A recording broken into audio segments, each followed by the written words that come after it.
தாவேகா கட்சிக்கும் தாவேகா விஜய் அவர்களுக்கும் ஒரு சதிவலை விரிக்கப்பட்டிருக்கு.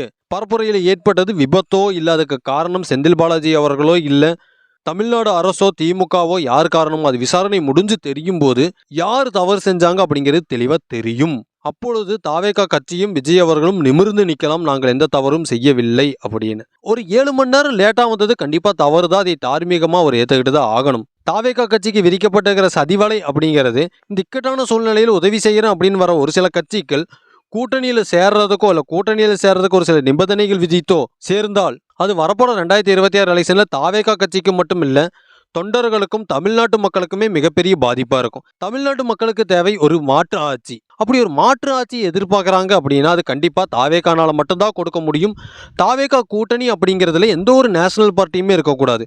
அது பிஜேபியோ காங்கிரஸோ தனித்து இயங்கும் ரீஜனல் பார்ட்டி அப்படிங்கிறதா வரப்போற 2026ல ஒரு இலக்கா இருந்தால் நல்லா இருக்கும். அதிமுக பிஜேபி கூட்டணி பிஜேபி இருக்கு, திமுக கூட்டணியில காங்கிரஸ் இருக்கு, டிவிகே கூட்டணியில் இது வரைக்கும் நேஷனல் பார்ட்டிஸ் இல்லை.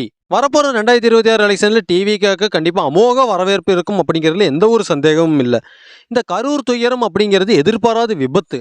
இது மாதிரி ஒரு விபத்து இனி நடக்காம தான் பார்த்துக்கணுமே தவிர, இந்த சூழ்நிலையில பிஜேபி கிட்ட ஆதரவு கேட்பதோ இல்ல பிஜேபி ஆதரவு தரேன் அப்படின்னு வந்து கேட்டாலும் அதற்கு பதில் உதவியா நீங்க எங்க கூட கூட்டணி சேர்த்துக்கங்க, எங்களுக்கு துணை முதலமைச்சர் சீட்டு கொடுத்துருங்க, இல்ல அது மாதிரி ஏதாவது பேரம் பேசப்பட்டால் தாவேகா விஜய் அவர்கள் 100% நிராகரிச்சுதான் ஆகணும். ஆமா, தாவேகால விஜய் அவர்களை தவிர யாருமே பிரபலமானவர்கள் இல்லை. ஆதவ் அர்ஜுனா, புஸ்லி ஆனந்த் இவர்களால கூட இந்த இக்கட்டான சூழ்நிலையை ஃபேஸ் பண்ண முடியல. இன்னும் வேறு யாராவது பொறுப்பான ஆட்கள் இருந்திருந்தா இந்த இக்கட்டான சூழ்நிலையில கண்டிப்பா விஜய் அவர்களுக்கு சப்போர்ட்டா நின்றிருக்க முடியும். கரூர்ல வந்து கரூர் களத்துல நேரடியா மக்களுக்கு உதவி செஞ்சிருக்க முடியும். விஜய் அவர்களால வர முடியாத சூழ்நிலையினால தான் இப்போ தாவேகா கட்சி 2 ஸ்டெப் பேக்ல நின்று இருக்கு. இன்னும் நாட்கள் நெருங்க நெருங்க அதற்கும் கூட்டணிக்கு மிகப்பெரிய தலைவர்கள் வந்து சேர்றதுக்கான வாய்ப்பு ரொம்ப அதிகமா இருக்கு. இப்படி அரசியல் காலத்தை பார்க்கும்போது எலெக்ஷன் நெருங்க நெருங்க இது மாதிரி நெருக்கடியான சூழ்நிலைகள் நிறைய வரும். விஜய் அவர்களால நேரடியாக ஃபேஸ் பண்ண முடியாது.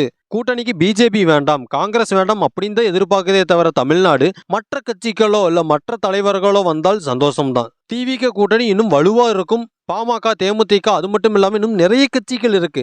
தொகுதிகள் பங்கீடு பிரிக்கும் போது கண்டிப்பா நிறைய கட்சிகள் ஆட்சியிலும் பங்கு அதிகாரத்திலும் பங்கு, இதை மனசுல வச்சுட்டு கண்டிப்பா டிவிகே கூட்டணிக்கு வரும். இன்னும் எலெக்ஷனுக்கு 6 மாசங்களுக்கு மேல இருக்கும்போது தாவேகா விஜய் அவர்கள் இப்பொழுது விரிக்கப்பட்டிருக்கிற சதிவேலையை விட்டுட்டு வெளியே வந்தா மட்டுமே போதும். மற்ற கட்சிகள் கண்டிப்பா டிவிகே கூட்டணியில வந்து சேரும். டிவிகே கூட்டணியும் வரப்போற 2026 எலெக்ஷன்ல மிகப்பெரிய சவாலான கூட்டணியா தான் இருக்குமே தவிர திமுகவுக்கு மாற்று கட்சியா இருக்கிறது கூட வாய்ப்பு இருக்கு. அதிமுகவும் வலிமையா தான் வரப்போற 2026 எலெக்ஷன் அணுக போறாங்க.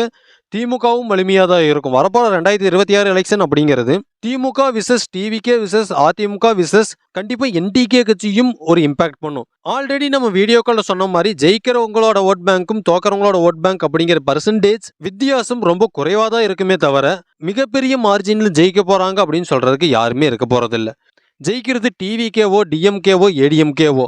தமிழ்நாட்டை பொறுத்த வரைக்கும் ரீஜனல் கட்சி ஜெயிச்சா தமிழ்நாட்டுக்கு இப்போதைய சூழ்நிலையில நல்லது. 2031வது எலெக்ஷன்ல எந்த கூட்டணி ஜெயிப்பாங்க அப்படிங்கிறது இப்பொழுது யோசிக்க வேண்டிய அவசியம் இல்லை. 2031வது வருஷம் ஒருவேளை பிஜேபி கூட தனித்து ஜெயிக்கிறதுக்கு கூட வாய்ப்பு இருக்குது அப்படின்னு சொல்லலாம். இது உங்கள் கடைசி தீக்குச்சி.